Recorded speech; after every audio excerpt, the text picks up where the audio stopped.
Ahojte.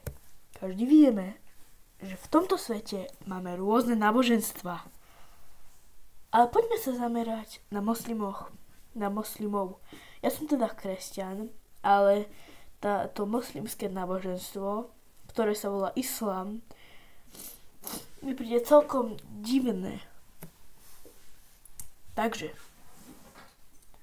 prvé. Ich boh sa volá Allah. Ich sílbom je polmesiac a hviezda. Veriaci sa volajú teda moslimovia, modlitebný dom je mešita, posvetná kniha Korán, posvetné mesto Meka, tu musíte aspoň jedenkrát navštíviť, keď ste moslim. To náboženstvo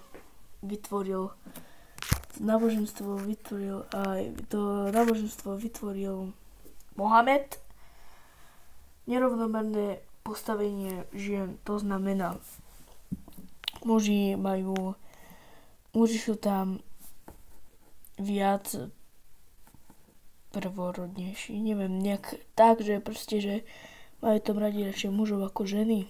Ženy musia nosiť takzvané burky.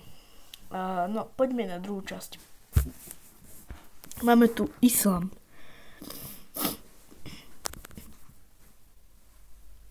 Islám. Jedno zriedkavé názvy. Moslimstvo, mohamedanstvo, musulmanstvo a mohamedanizmus. No, super.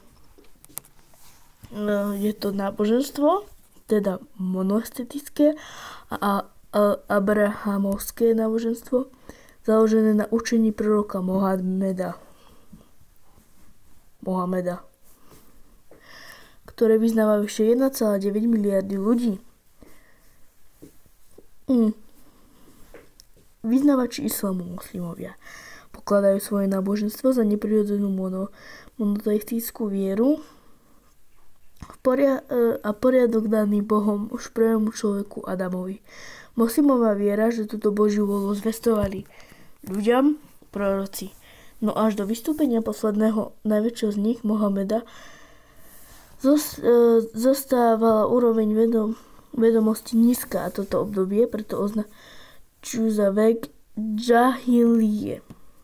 Nevedomosti teda.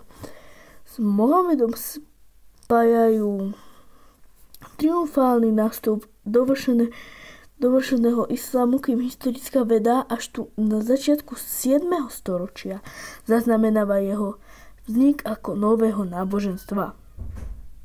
Ale mne to tiež príde divné, lebo ono nemajú dôkaz, že existuje ich Boh, ale my máme dôkaz, pretože na tento svet prišiel prirodený syn, ktorý mal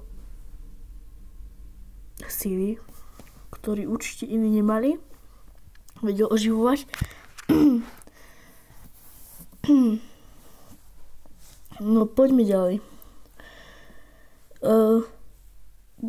Kde to bolo?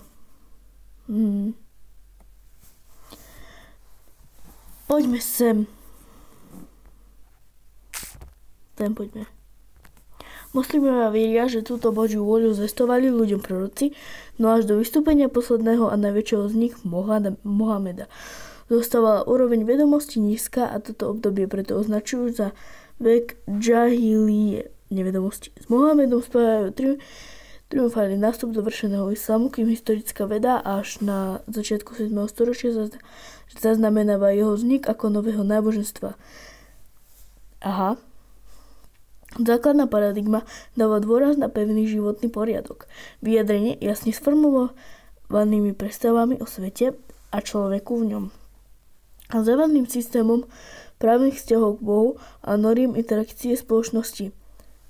Šaria prepožičiava relatívne zhodné črty spoločnostiam, kde spôsobí ako väčšinové náboženstvo, ale aj v rámci menšinových komunít.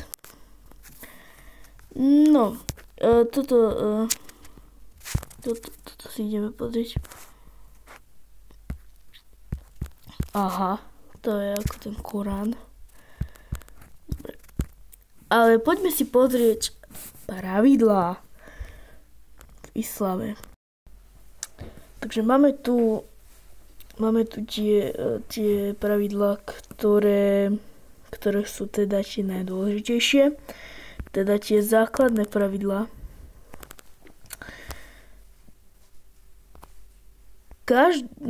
Písomne zaznamenané hadisy, príbehy, ktoré detailne rozoberajú a vysvetľujú Korán a život Mohameda. Dobre, poďme na to. Každý pravoverný moslim musí veriť v základné piliere viery a vykonávať prepísané náboženské úkony. 5 základným pilierom islamu patrí. Teraz ideme. Vyznávanie viery. Muslim denne vyznáva nie jediného náboženstva okrem Allaha.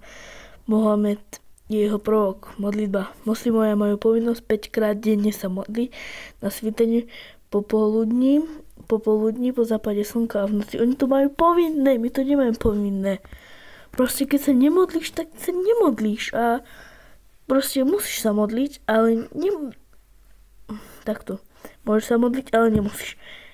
Nechceš vstúpiť do otcovho domu, tak sa proste nemodli. Ale aj keď veríš v toho Boha. A nie, že to je proste, na tom sú ľudia a nie pravidlá. Poďme, modlitba. Muslimovia majú povinnosť 5 krát denne sa modliť, to je. Teraz poďme pôst počas mesiaca Ramadán od východu do západu slnka, telesne zdatní veriaci moslimovia nesmú nič jesť ani piť, takže iba večer môžu jesť. Nemôžu celý deň jesť vôbec nič, úplne že nič, sú hladní celý deň, iba večer môžu jesť. Platenie náboženskej dane predstavuje 2,5% zo čistého príjmu zarábajúcej osoby. To je tiež na hovno prepáčením aj u kresťanov.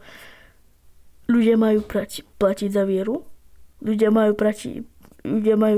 platiť za to, aby sa ľudia modlili za kostoly.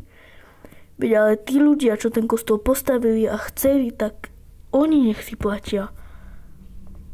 My tam len chodíme sa modliť. No, poď do Meky. No, tam musí ísť splnený krát, to som rozprával. To je všetko. Možno urobíme part 2, takže čaute.